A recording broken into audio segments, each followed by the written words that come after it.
अगर हम बात करें कि ह्यूमन राइट्स का जो है उसके इम्प्लीमेंटेशन भारत में कैसे हुआ, या इंटरनेशनल ह्यूमन राइट्स के जो नॉर्म्स है उसका जो प्रभाव जिसको हम बोलते हैं इम्पैक्ट और इम्प्लीमेंटेशन भारत में कैसे हुआ, तो आइए जानते हैं।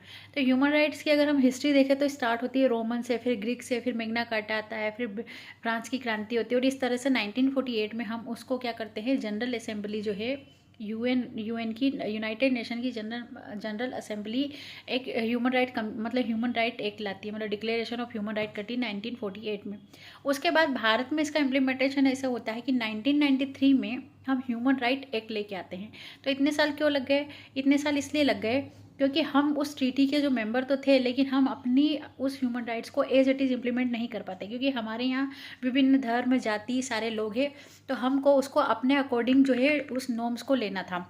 लेकिन ह्यूमन राइट्स वो राइट्स होते हैं जो कि आपको जन्म से मिलते हैं, तो उसमें हमने थोड़ा सा चेंज करके 1993 में जो है हमने उसको इम्प्लीमेंट किया। तो अब इंटरनेशनल ह्यूमन राइट कमीशन के जो ह्यूमन राइट्स है उसके जो नॉर्म्स है उसको हम 3 तरीके से हमारे इंडिया में इम्प्लीमेंट करते हैं।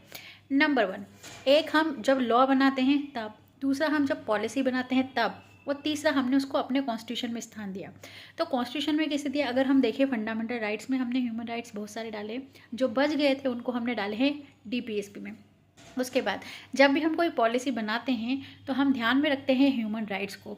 चौथा, हमारा जो सुप्रीम कोर्ट है अपने जो जुडिशियल डिसीजंस देता है वो भी ह्यूमन राइट्स को ध्यान में रख के देता है। जैसे आपने बुलडोजर जस्टिस का जो अभी एक रिसेंटली एक जजमेंट आया था, तो उसमें सुप्रीम कोर्ट ने आर्टिकल 17 जो है ह्यूमन राइट्स को मेंशन किया था और बोला था कि राइट टू हैव प्रॉपर्टी सबका अधिकार होता है, तो उसी को लेके उन्होंने डिसीजंस दिए थे। तो सुप्रीम कोर्ट भी जब भी कोई डिसीजन देता है तो ह्यूमन राइट्स को बराबर ध्यान में रख के देता है।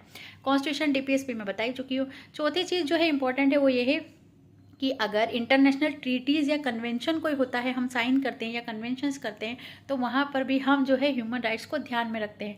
अब ये जो ह्यूमन राइट्स है ये इतने इंपॉर्टेंट क्यों है? तो बताइए, इनएलिएनेबल राइट्स होते हैं। इसका मतलब ये है कि ये आपको कोई देता नहीं है, ये आपको जन्म से ही मिलते हैं, और ये वो राइट्स होते हैं जो किसी ह्यूमन के लिए बराबर ज़रूरी होते हैं। जैसे कि वो सांस लेता है वैसे ही उसके ह्यूमन राइट्स होते हैं।